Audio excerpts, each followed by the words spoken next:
The official Star Wars account recommended a pair of books to me, and I'm more than happy to oblige. I decided that I wanted to start with the Rogue One novelization, partially because Rogue One is my all-time favorite Star Wars movie, and partially because I've never read a novelization before, so I was a little bit intrigued to see what the difference would be between the book and the movie. And wow, if you cried at all during the movie, you better be prepared with a box of tissues for the book. It will make you sob. For the majority of the day today, I was listening along to the audiobook and reading when I could, but when I got home, I could really set the atmosphere, grab my two best friends, sit down, and really huddle up with this book. And this is when the sobbing really began. Now, if you know me, you know that I am a droid lover first and a human being second. And as it so happens, the first thing I read when I got home today was K2SO's final scene. And honestly, if that wasn't going to prepare me for the rest of my night, nothing was. So in a way, it's a good thing that I read this now instead of when I was at the office. I'm gonna pass the mic to past Sunny, who was sharing her real-time thoughts in between trying not to sob on camera. Every single time with this. Oh, I'm not okay. I need to read you something. When Jin and Cassian are trying to retrieve data and K2SO is holding off the stormtroopers, there's a whole chapter about his final moments. And it's all like very calculated because he's a droid, right? So he has plenty of time to like think things through even though he's only got like 12 seconds left to live. This is like so beautifully written. And I need to read you this one part because this is what...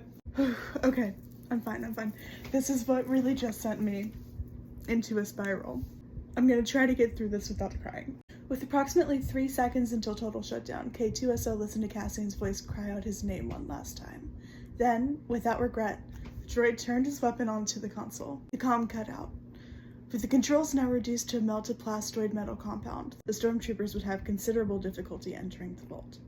With 1 second until total shutdown, K2SO chose to mentally simulate an impossible scenario, which Cassian Andor escaped alive. This simulation pleased him. I'm having a good time, I promise. She then proceeded to cry for the next hour and a half. Okay, why is Krennic's death so beautifully written? Krennic squeezed his eyes shut and used the last glimmerings of his mind to see the station as it was meant to be seen. To stand on the overbridge of his behemoth creation, listen to the reactor's muffled roar turn to a shriek, feel the tremors of the deck plating turned violent as the Kyber core exerted its strength. Jyn Erso had given her life to steal the Death Star schematics, but those schematics were etched into his heart. You'll never win.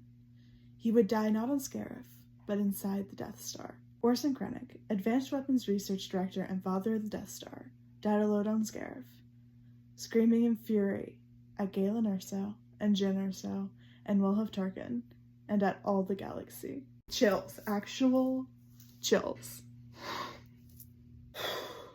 The rumbling overwhelmed all other sound. Jyn tightened her grip on Cassian and he found the strength to hold her. The road grew brighter, emerald at first and then clean, purifying white. In Jin's mind, the cave below the broken hatch was illuminated with the strength of a sun. And then the walls turned to dust, and there is no longer a cave, but only her spirit and heart and everything she had ever been.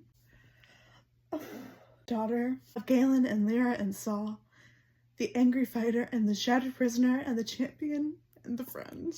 Calm down. Soon, all those things too burned away, and Jyn Erso, finally at peace, became one with the Force.